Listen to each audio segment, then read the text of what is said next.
यहां एक सदस्य ने तो कह दिया, एक सदस्य ने कह दिया माइनॉरिटी इस कानून को स्वीकार नहीं करेगी। क्या धमकाना चाहते हो भाई? संसद का कानून है, सबको स्वीकार करना पड़ेगा। मैं गांधी की तरह इस कानून को फाड़ता हूं। ये अनकॉन्स्टिट्यूशनल है सर।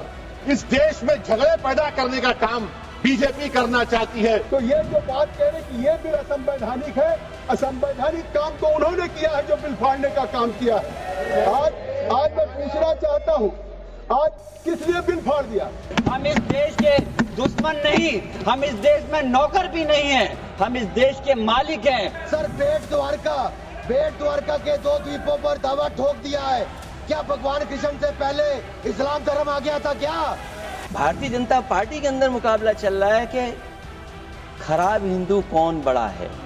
मैं इस्लामिक देशों का नाम पढ़ूंगा जहां वक्त का वजूद नहीं है, तुर्की में नहीं है, लीबिया में नहीं है, इजिप्ट में नहीं है, सूडान में नहीं है, लेबनान में नहीं है, सीरिया में नहीं है, जॉर्डन में नहीं है, तुनीसिया में नहीं है, इराक में नहीं है। क्या आपको पता है कहां इनकी डबल इंजन की सरकार ने लोगों को रास्ते पे ईद का नमाज भी पढ़ने नहीं दिया? और ये बात करेंगे कोई भी फैसला मान्यवर कायदे की कोर्ट से बाहर कैसे हो सकता है? कोई भी फैसला हो, ये देश की अदालत वो फैसले तक रुचि नहीं रखेगी। नागरिक ग्रीवेंसेस लेकर कहां जाएंगे? जिसकी भूमि हड़प कर ली गई वो कहां जाएगा? ऐसा नहीं चलेगा। आपकी वोट बैंक के लिए आपने किया था, हम खारिज कर रहे हैं, हम खारिज कर रहे हैं। ऐसा नहीं चलेगा। अदालत में जाइए, जिसको ग्रीवेंसेस है इधर और साइड से, और अदालत न्याय करेगी। न्याय के लिए तो अदालतें बनी हैं। और मान्यवर, यहां एक सदस्य ने तो कह दिया, एक सदस्य ने कह दिया माइनॉरिटी इस कानून को स्वीकार नहीं करेगी। क्या धमकाना चाहते हो भाई? संसद का कानून है, सबको स्वीकार करना पड़ेगा। स्वीकार नहीं करेंगे मतलब क्या है? कैसे बोल सकते हैं कोई? हम कानून को स्वीकार नहीं करेंगे। नमस्ते दोस्तों, स्वागत है आपका हमारे चैनल पर। आज हम बात करेंगे एक बड़े और चर्चित मुद्दे की, यानी वक्फ संशोधन बिल 2025 की, जो हाल ही में लोकसभा और राज्यसभा दोनों से ही पास हो गया है। आखिर क्या है ये बिल, क्यों हो रही है इसकी इतनी चर्चा, और इसका किस पर कितना असर पड़ेगा? चलिए जानते हैं पूरी कहानी आसान भाषा में। हमारे ऐवान के सामने जो वक्फ तरमीमी बिल पेश किया गया है, ये न सिर्फ हमारे बुनियादी हुकूक की खिलाफ वर्जी है, बल्कि राइट टू इक्वलिटी के भी साफ खिलाफ है। इसको सदर मोहतरम मुल्क की दूसरी मेजोरिटी कभी कबूल नहीं करेगी। एक सदस्य तो दोस्तों, सबसे पहले समझते हैं कि वक्फ बिल है क्या। वक्फ संशोधन बिल 2025 वक्फ एक्ट 1995 में बदलाव लाने वाला एक कानून है। इसका मकसद है कि वक्फ संपत्तियों के प्रबंधन को पारदर्शी बनाना और इसमें दुरुपयोग को रोकना। 2 अप्रैल 2025 को यह बिल लोकसभा में पेश हुआ और 12 घंटे की मैराथन बहस के बाद पास हो गया। इसके पक्ष में 288 वोट पड़े, जबकि विरोध में केवल 232। इसके बाद 3 अप्रैल को राज्यसभा में भी 12 घंटे की चर्चा हुई। यहां इसे 128 वोटों से पास कर दिया गया। विरोध में सिर्फ 95 वोट थे। अब यह बिल राष्ट्रपति की मंजूरी के बाद कानून बन जाएगा। दोस्तों, अब यह सवाल है कि इस बिल से क्या बदलेगा। सरकार का कहना है कि यह बिल गरीब मुस्लिम समुदाय को फायदा पहुंचाएगा। इसमें वक्फ बोर्ड में पसमानदा मुसलमानों और महिलाओं को प्रतिनिधित्व देने की बात कही गई है। साथ ही वक्फ संपत्तियों पर नजर रखने के लिए सख्त नियम कानून बनाए गए हैं ताकि इनका गलत इस्तेमाल ना हो सके। केंद्रीय मंत्री किरेन रिजिजू ने इसे उम्मीद यानी कि unified Waqf management empowerment and efficiency and development act नाम दिया है। दोस्तों, आप जानते हैं कि हर सिक्के के 2 पहलू होते हैं। सरकार और बीजेपी सांसदों का कहना है कि ये एक ऐतिहासिक सुधार है जो वक्फ बोर्ड को जवाबदेह बनाएगा। बीजेपी सांसद तेजस्वी सूर्या ने कहा कि ये बिल लंबे समय से जरूरी था। दूसरा एक बॉडी नहीं है जिसमें वकील भी आप है, जज भी आप है, जूरी भी आप है, एग्जीक्यूशनर भी आप है। ऐसा एक फ्रैंकेनस्टीन मॉन्स्टर को कांग्रेस पार्टी ने ये वक्फ 2013 अमेंडमेंट के माध्यम से इस देश में लागू किए थे। सर, मैं आपको बताना चाह रहा हूं स्पीकर साहब, ये बिल का मकसद सिर्फ मुसलमानों को जलील और रुस्वा करना है, मुसलमानों को दूसरे दर्जे का शहरी बनाने का इनका मकसद है। सर, अगर आप हिस्ट्री को पढ़ेंगे तो महात्मा गांधी उस वक्त के व्हाइट अफ्रीका में सफेद फार्म अफ्रीका के कानून को महात्मा गांधी ने कहा था कि ये मेरा कॉन्शियंस उसको मानता नहीं है, मैं इस कानून को कबूल नहीं करता हूं।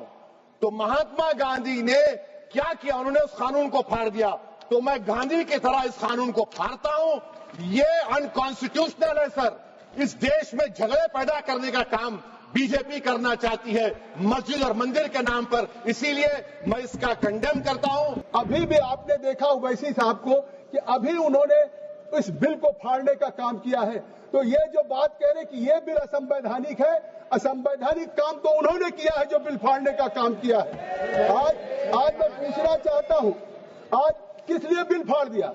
उन्होंने कहा, चले गए, मैं पूछना चाहता हूं, उन्होंने कहा कि हमारी 123 प्रॉपर्टी है और साहब हमारे पास डीड नहीं है, उस डीड को हम कैसे देंगे, हमारी प्रॉपर्टी तो मिलेगी नहीं। मैं कहना चाहता हूं 123 प्रॉपर्टी है, बिल्कुल है। ये 123 प्रॉपर्टी किसकी है? ये हमारे जमाने की नहीं है।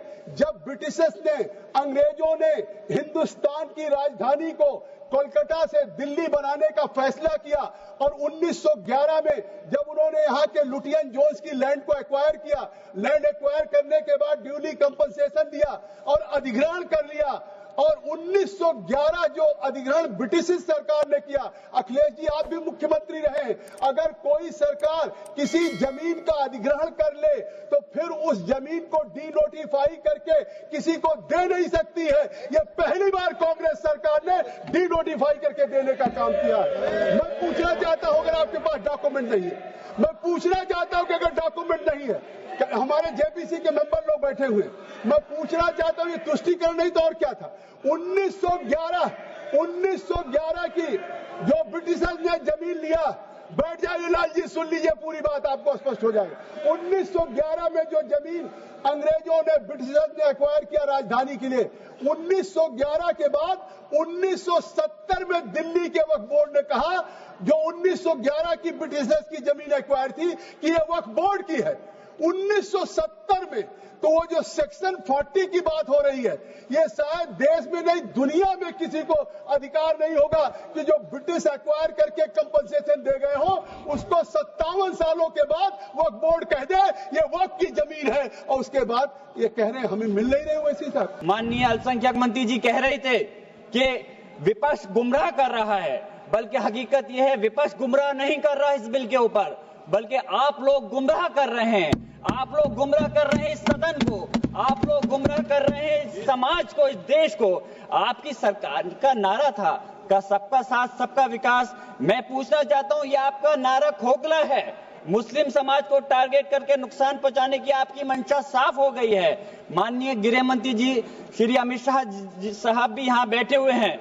मैं कहना चाहता हूं कि माननीय अल्पसंख्यक मंत्री जी कह रहे थे कि जब वो चुनाव में गए थे तो उनसे कहा गया कि वक्फ बिल को लेकर के आया जाए, इसलिए लाए हैं। तो चुनाव के समय तो उनसे ये भी कहा गया था कि 2 करोड़ रोजगार दिया जाए, महंगाई कम की जाए, भ्रष्टाचार कम किया जाए।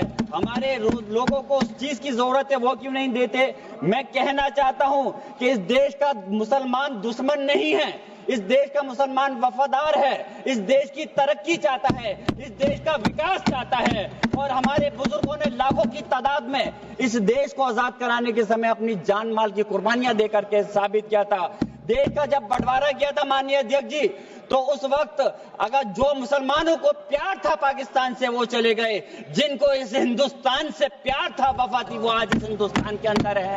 हम इस देश के दुश्मन नहीं, हम इस देश में नौकर भी नहीं हैं, हम इस देश के मालिक हैं। और हम चाहते हैं कि सब लोग मिलकर के, सारे धर्मों के लोग मिलकर के इस देश की तरक्की की बात करें। सर बेट द्वारका के 2 द्वीपों पर दावा ठोक दिया है।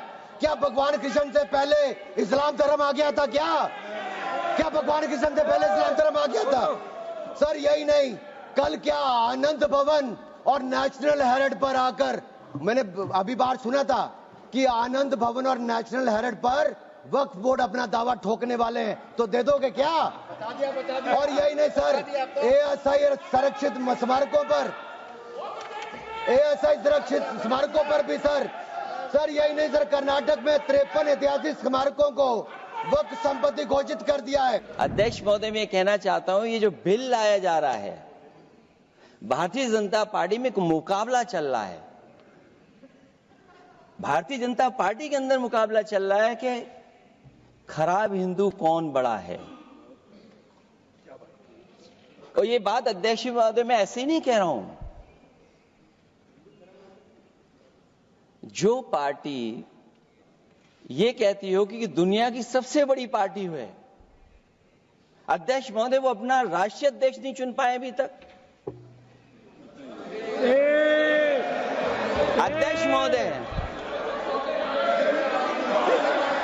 अध्यक्ष महोदय भारतीय जनता पार्टी क्या है?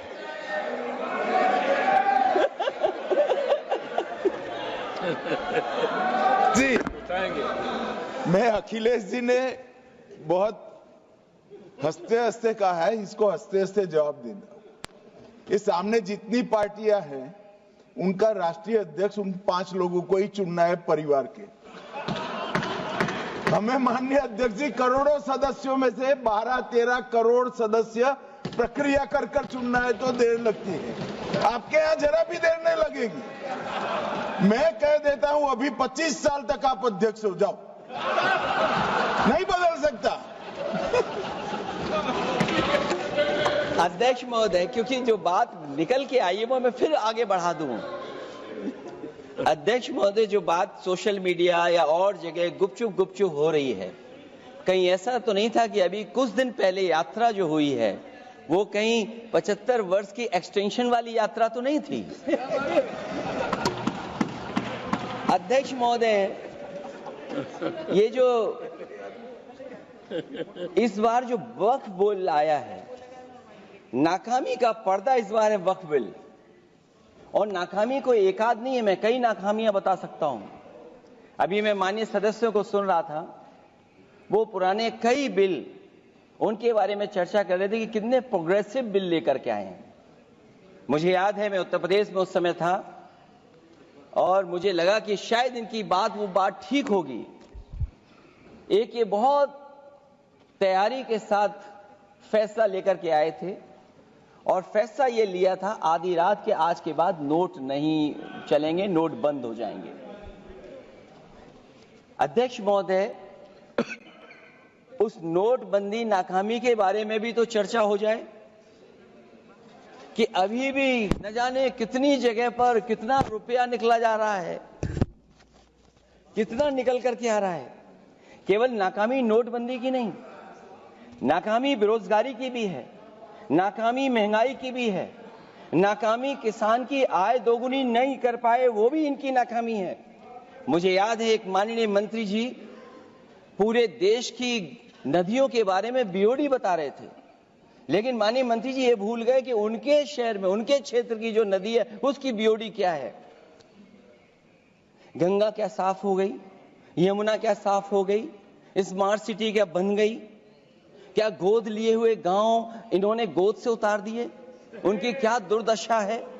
क्या वक्फ प्रॉपर्टी इस्लामिक देशों में है? मैं इस्लामिक देशों का नाम पढ़ूंगा जहां वक्फ का वजूद नहीं है। तुर्की में नहीं है, लीबिया में नहीं है, इजिप्ट में नहीं है, सूडान में नहीं है, लेबनान में नहीं है, सीरिया में नहीं है, जॉर्डन में नहीं है, तुनीसिया में नहीं है, इराक में नहीं है, भारतवर्ष में वक्फ बोर्ड है।